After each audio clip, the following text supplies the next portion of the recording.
15 மணி நேரம். 15 மணி நேரம் அப்படிங்கிறது நமக்கு என்னது அப்போ H1. 6 நாள் அப்படின்னா D1. ஓகேவா? அப்போ 15 மணி நேரம் மொத்தம் 6 நாள். 6 நாள் 15 மணி நேரம் வேலை பார்த்து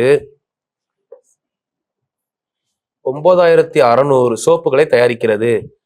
ஒரு நாளைக்கு கூடுதலாக 3 மணி நேரம். அப்ப இங்க எத்தனை 15 மணி நேரம் இருந்தது, அப்ப 18 மணி நேரம் ஆயிரும். கூடுதலாக 3 நேரம் வேலை செய்து எத்தனை நாள்ல 14400 சோப்புகளை தயாரிக்க முடியும்? அப்ப D2 என்னன்னு கேக்குறாங்க. அப்போ 20 கேன்சல். சரிங்களா? வேற 16வது வாய்ப்பாடு 6 16 எவ்வளவு ஆச்சு? 96. இங்க 9 16 144. 6 6 நமக்கு என்ன ஆயிடுச்சு? கேன்சல். 1 9 9 2 9 18.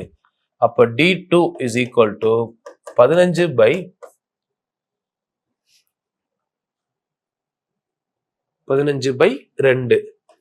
கேன்சல் பண்ணீங்கன்னா 7.5 டேஸ். 7.5. சரிங்களா? செக் பண்ணிக்கோங்க. 7.5 ஆன்சர் வருது.